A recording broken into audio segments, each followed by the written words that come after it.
안녕하세요, 피커TV입니다. 일본이 한국에 대한 수출 제재에 자신 있어 하더니 상황이 점점 불리해지자 이제는 미국 탓으로 돌리고 있는 모양새입니다. 또한 해외에서도 연일 일본에 대한 경고를 이어가고 있는데요. 이에 대해 알아보았습니다. 일본의 규제로 인해 삼성전자가 소재 국산화 및 수입처 다변화에 나서기 시작하자 일본에서도 긴장하는 모양새입니다. 일본은 한국에 급소를 칠 수 있는 가장 효율적인 제재라며 7월 4일부터 100가지 중 3가지 반도체 관련 소재를 먼저 제재한다고 하였는데요. 가장 큰 타격을 줄 것으로 예상했던 탑3 품목들이 한 달도 채 되지 않아 대체되고 있어 당황하고 있는 듯합니다. 3가지 제한 품목 중 하나인 폴리이미드 같은 경우 일본에서 수입했던 소재와 비교가 안 될 만큼 훌륭한 접히는 유리를 세계 최초로 한국 업체 UTI가 개발하여 월 10만 개 이상 양산 체제를 갖추었다고 전해졌고, 불화수소 에칭가스 같은 경우는 러시아가 공급 제한을 한 데에 이어 중국 업체 방어그룹이 이미 한국에 자사 샘플을 여러 차례 제공하여 샘플 테스트를 거쳤다고 밝히면서 한국 반도체 업체에 불화수소를 정식 공급하기로 협력하였다고 전해지고 있습니다.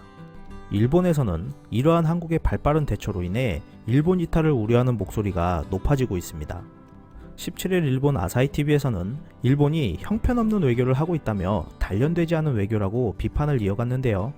12일 열렸던 한일 양국 간의 실무회담을 위해 준비한 회담장을 예로 들면서 재킷도 입고 청소도 좀 해두고 의자도 좀 정리해두었으면 좋았지 않았겠냐며 비판을 이어갔습니다. 또한 동양경제 온라인에서는 미국의 무관심이 최악의 사태를 초래했다며 이러한 사태를 미국 탓으로 돌리기 시작하였는데요. 7월 15일이 돼서야 미국 정부가 태도를 바꾸었다고 언급하면서 미국의 피해가 가시화되어 가자 한일 관계 악화가 미국의 전략적 이익에 해가 된다라고 이야기하면서 팀을 발족시키려는 움직임이 보인다고 하였습니다. 반대로 해외에서는 일본을 연일 비판하고 나섰는데요. 일본의 무역전쟁이 트럼프가 실행하고 있는 정책들과 흡사하다면서 이는 신뢰관계를 심각하게 훼손시키는 일이다 라고 하였습니다. 또한 16일 CNBC에 출연한 DBS 수석 이코노미스트의 말에 따르면 일본과 한국 기업들이 복잡한 공급망을 구축하는데 수년을 소비했다라고 전하면서 신뢰가 깨지면 이러한 공급망을 재배치하는 것은 매우 어려울 것이다 라고 덧붙였습니다.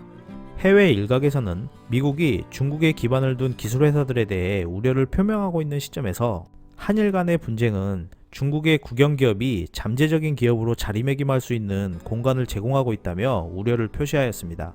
이러한 한일 간의 사태로 인해 해외 언론 및 분석가, 심지어 일본 내 언론까지도 비판의 목소리가 높아지고 있는데요. 이러한 상황에서 일본이 추가 보복으로 이어질지 장기화로 이어질지 귀추가 주목되고 있습니다. 끝까지 시청해주셔서 감사합니다. 유익하셨다면 구독, 좋아요, 공유하기도 꼭 부탁드립니다.